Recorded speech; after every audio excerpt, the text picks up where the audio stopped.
Why do so many British military swords have a Star of David on the base of the blade?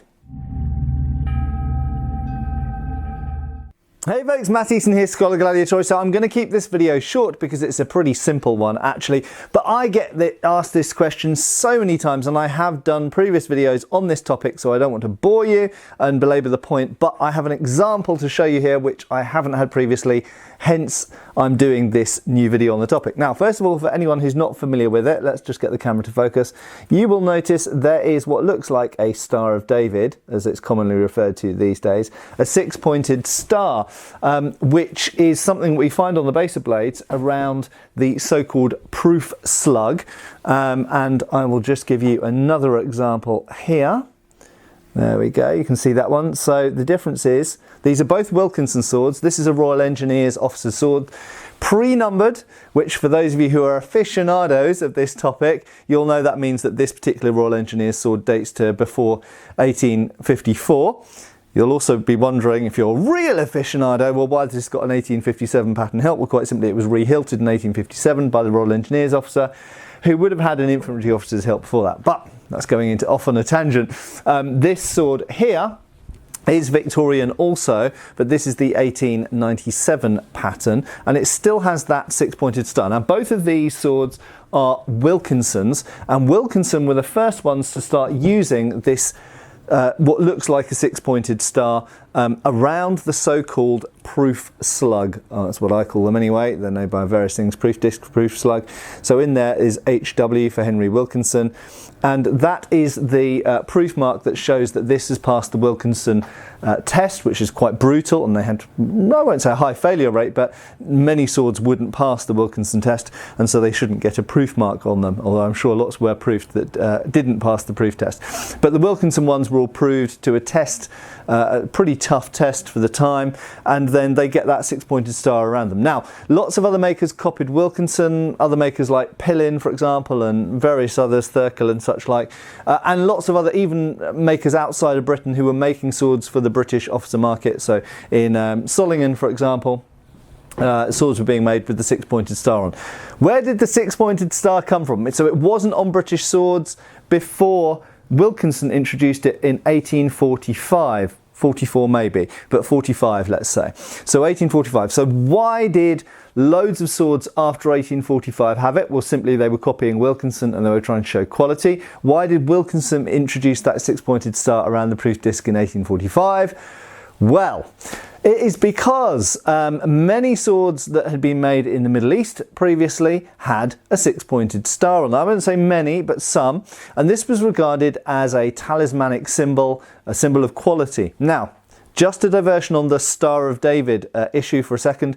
This six-pointed star is found all over art from loads of different cultures, particularly in the Middle East, particularly from Islamic culture as well, and therefore it is found on swords that were made in Islamic areas. This famous Damascus or Syrian swords made of Wootz steel, for example, in Middle East and Syria. And so some of those blades have a six-pointed star on. So when Henry Wilkinson decided to start making swords in the early 1840s and really went into full production by the 1844-45, he decided to take this symbol, which is found on some Wootz Damascus steel blades, and copy it as a sign of quality. Now, the reason I'm talking about this yet again is I have here a completely different type of weapon. This is a Ottoman Empire Yataghan. Yet again, it's a Yataghan. And yep, I've had a few Yataghans on the channel over the years. This is actually one of the nicest ones I think I've actually had my hands on. This is probably from the Balkans, I believe. I'm not a Yataghan expert, but you'll notice the characteristic ears here, made of part of a bone, with a backstrap all around. And of course, the Yataghan recurved blade, which was emulated on certain bayonets later on. For example, the famous French 1866 Chassepot bayonet.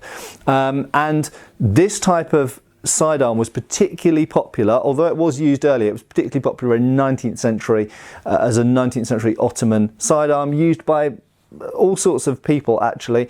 Maybe I'll do a specialised video just on yatagans in the future.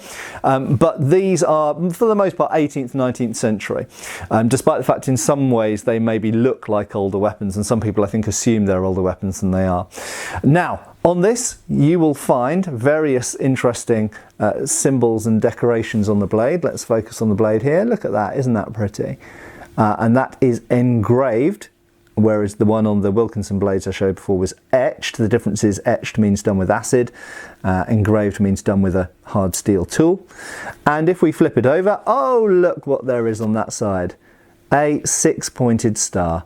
And there we go. It's nothing, in this case, to do with Judaism. In fact, as I understand it, the 6-pointed star was used comparatively late in Judaism.